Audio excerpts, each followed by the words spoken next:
అధ్యక్ష, మన Telangana state youngest population అధ్యక్ష. తెలంగాణ యువత 15 సంవత్సరాల నుంచి 40 సంవత్సరాల దాకా 43% ఉంది అధ్యక్ష. నేను గ్రాడ్యుయేట్ ఎంఎక్స్ నుంచి గెలవడం జరిగింది అధ్యక్ష. నీళ్లు నిధులు నియామకాల విషయాల్లో తీసుకుంటే అధ్యక్ష, యాక్చువల్ ఏంటంటే 1:5 20% ఉద్యోగాలు లేవు అధ్యక్ష. స్టేటు యావరేజ్ తీసుకుంటే 20% లేదు, నేషనల్ యావరేజ్ తీసుకుంటే 14.6 ఉన్నాయి అధ్యక్ష. దీంట్లో గతంలో కాంగ్రెస్ పార్టీ ఏదైతే ఉందో బిశ్వాల్ కమిటీ మీద ఎంతో, బిశ్వాల్ కమిటీ 2018 వేసినప్పుడు బిశ్వాల్ కమిటీ 4,91,000 ఉద్యోగాలు ఉన్నాయని చెప్పారు అధ్యక్ష. దానిలో ఖాళీలో 1,91,000 ఉద్యోగాలు ఉన్నాయి అధ్యక్ష. ఇంతవరకు అవి ఫిలప్ చేసుకోవడము, అదేవిధంగా మొన్న చూసారు అధ్యక్ష. యాక్చువల్ ఏంటంటే గత ప్రభుత్వము ఇది గ్రూప్ 1 విషయంలో తీసుకుంటే 503 అని 10 సంవత్సరాలు వాళ్ళు తతంగం చేశారు అధ్యక్ష. దానిలో 60 ఉద్యోగాలు కలిపి 563 తీసినప్పుడు గ్రూప్ 1 విషయంలో కూడా నిన్ననే శ్రవణ్ గారు గిట్ట మాట్లాడి కోర్టులో ఉన్నాయి. అది ఎన్నో అవకతవకలు జరిగి చాలామంది ఎంతో ఇబ్బందులు పడుతారో దాన్ని చూశారు అధ్యక్ష. అదేవిధంగా మీరు ఏదైతే ఎలక్షన్లో హామీ ఇచ్చారో 2 లక్షల ఉద్యోగాలు ఇస్తాను ప్రతి సంవత్సరం, లాస్ట్ ఇయర్ ఇస్తాను, దాన్ని ఎందుకు ఫిలప్ చేయలేరు? అదేవిధంగా నేను ఒకటే అడుగుతా ఉన్నా అధ్యక్ష, మీ ద్వారా మొన్న జరిగిన 26వ జాతీయ పిఎస్సి సమావేశంలో ఫిలిం సిటీలో జరిగింది అధ్యక్ష. దానికి మురుగు గారు ప్రెసిడెంట్ గారికి రావడం జరిగింది అధ్యక్ష. దానికి ఉప ముఖ్యమంత్రి గారు బట్టి విక్రమార్క గారు వెళ్ళినప్పుడు వీళ్ళందరూ ఏమన్నారు అధ్యక్ష, యాక్చువల్ ఏంటంటే జాబ్ క్యాలెండర్లో టోల్లో విజయవంతంగా జరిగిందన్నారు. మరి ఈ ఖాళీలు ఏమైనాయి? ఇన్ని డిపార్ట్మెంట్ల ఖాళీలు ఉన్నాయి. ఈ ఖాళీల విషయంలో తీసుకుంటే 2025 ఏదైతే ఉందో అధ్యక్ష, గ్రూప్ 1, గ్రూప్ 2, గ్రూప్ 3, అదేవిధంగా health department, police department, education, TET, DSC, RNA, ఏది ఫారెస్ట్ డిపార్ట్మెంట్లో అన్ని శాఖల్లో నియామకాలు ఉన్నాయి అధ్యక్ష. దీంట్లో ఈ విధంగా చూసుకుంటే, లేదా అంటే వీళ్ళు ఏదైతే నిరుద్యోగులు ఉన్నారో వాళ్ళు 10 సంవత్సరాల నుండి ఒకే రూమ్లో 5 మంది 6 మంది చదువుకుంటా విలేజ్కి ఇక్కడ వచ్చి నేను జాబ్ సాధించిన తర్వాత ఊరికి పోతాను చాలామంది వెయిట్ చేస్తున్నారు అధ్యక్ష. వాళ్ళ ఆశలు నిరాశలు చేస్తూ ఉన్నారు అధ్యక్ష. ఒకటే ఏంటంటే మనకు అన్నం పెడతా అంటేనే ఎవరు ఆశ ఉంటారు, పెట్ట అంటేనే వేరే దారి చూసుకుంటూ ఉంటారు. అదేవిధంగా మీ ద్వారా ఐటీ మంత్రి గారు కూడా కోరేది ఏంది అధ్యక్ష, మన దగ్గర 10 లక్షల ఉద్యోగాలు ఉన్నాయి ఐటీ ఉద్యోగాలు. కేవలం తెలంగాణ వాళ్ళకు 20% ఉన్నాయి అధ్యక్ష. దీన్ని పెంచితే బాగుంటుంది. ఎందుకంటే మనం ఫెసిలిటీ ఇస్తూ ఉన్నాం. గతంలో కూడా మేనిఫెస్టోలో 75% మనం ఇస్తామని అన్నాం. దీన్ని కనీసం 50% కూడా పెంచితే ఐటీ మీద ఆధారపడి ఉన్న ఉద్యోగాలు ఏవైతే ఉన్నాయో ఇక్కడ కాలేజీలు ఉన్నాయి, దాని సెలక్షన్ కమిటీ పెట్టేసి ఏ విధంగా దాన్ని ఇంప్రూవ్ చేయాలి, మన తెలంగాణ బిడ్డలకు ఏ విధంగా మనము ఇంప్రూవ్ చేస్తే ఆ సెక్టర్ మారిపోవడానికి ఆస్కారం ఉంటుంది. అదేవిధంగా ఏదైతే ఇప్పుడు అన్ఎంప్లాయ్మెంట్ ఉందో అధ్యక్ష, ఈ అన్ఎంప్లాయ్మెంట్ని ఎంప్లాయ్మెంట్ ఏ విధంగా తీసుకుపోవాలంటే దాన్ని ఒకసారి ఆలోచన చేసుకొని గతంలో ఈ టీజీఐఎస్సీ ఏదైతే ఉందో అధ్యక్ష, అన్నిటికీ ఎస్సీ, ఎస్టీ, బీసీ వాళ్ళకు కూడా వీళ్ళకు సబ్సిడీ కింద 1200 యాడ్స్ ల్యాండ్ ఇచ్చేసి షెడ్ ఇస్తుండే అధ్యక్ష. దానిలో డిఐసిలో స్మాల్ స్కేల్ ఇండస్ట్రీ ఎవరైతే పెడతా ఉన్నారో స్మాల్ స్కేల్ ఇండస్ట్రీ వాళ్ళకు సబ్సిడీ, ఏది పవర్ సబ్సిడీ అయినా లేదు ఇంకా వేరే దాంట్లో సబ్సిడీ అయినా అన్ని సబ్సిడీ ఇచ్చుకుంటా ఉద్యోగాలు పెట్టడానికి ఆస్కారం ఉన్నాయి అధ్యక్ష. దాన్ని ఏ విధంగా ముందుకు తీసుకుపోతారు అధ్యక్ష? ఎందుకంటే ఎన్నో రంగాలు ఉన్నాయి అధ్యక్ష. ప్రతి ఒక్కరు ఇంజనీర్ చదువుతా ఉన్నారు, గ్రాడ్యుయేట్ చదువుతా ఉన్నారు. వాళ్ళు ఏ విధంగా ఉద్యోగాలు సాధించాలి, ఉద్యోగం సాధిస్తే వాళ్ళు, ఎందుకంటే చాలామంది పిల్లల మీద డిపెండ్ అయ్యి తల్లిదండ్రులు ఉంటారు అధ్యక్ష.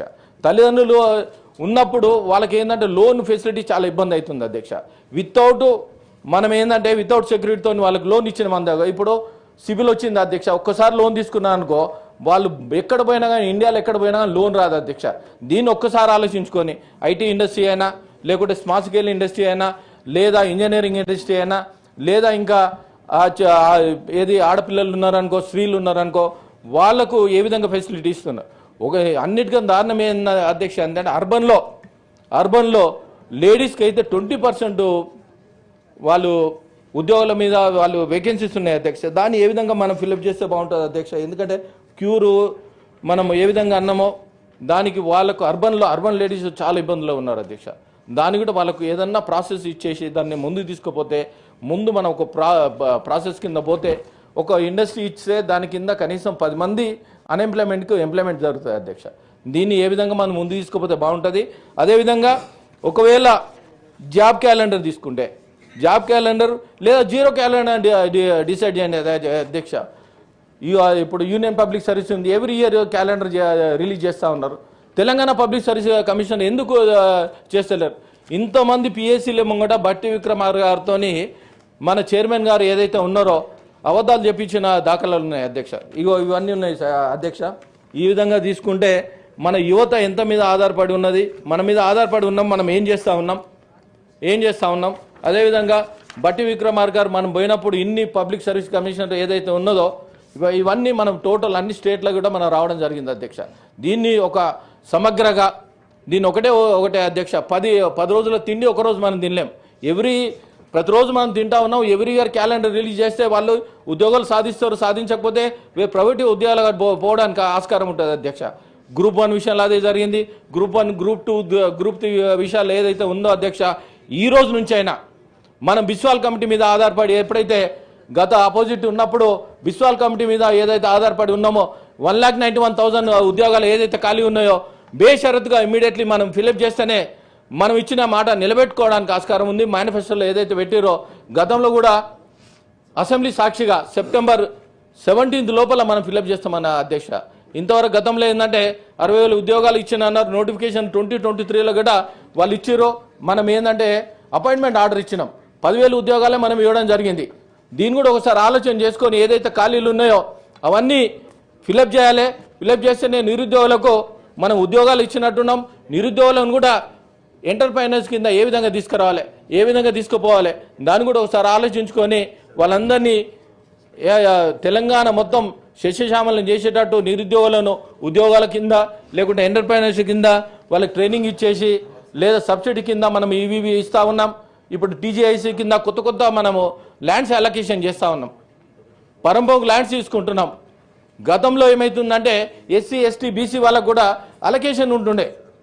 వాళ్ళ అలొకేషన్ ఉన్నప్పుడు వాళ్ళకి ఏంటంటే పెట్రోల్ పంప్ పెట్టుకోనికి, హోటల్ పెట్టుకోనికి, చిన్న ఏదైనా వాళ్ళకు ఏది కుటీర పరిశ్రమలు, చిన్న పరిశ్రమలు పెట్టుకోవడానికి ఆస్కారం ఉంటుండే. దాని అలొకేషన్ ఎక్కడ లేదు అధ్యక్ష.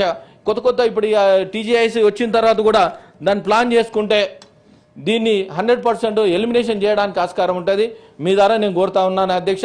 ఎందుకంటే నిరుద్యోగులు అయినప్పుడు చాలామంది పిచ్చోళ్ళు కూడా తయారవుతున్నారు అధ్యక్ష. గ్రూప్ 1 చేసిన వాళ్ళు మళ్ళీ సివిల్స్ రాసి గ్రూప్ 1 చాలామంది సెలెక్షన్ అవుతుండే. వాళ్ళు కూడా ఏంటంటే మెంటల్గా తయారయ్యి ఏం చేయాలనో అర్థమవుతలేదు అధ్యక్ష.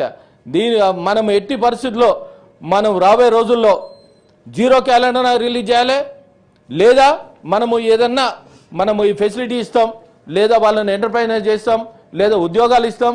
దీనికి కట్ ఆఫ్ డేట్ ఇవ్వాలని మీ ద్వారా కోరుతా ఉన్నాను అధ్యక్ష.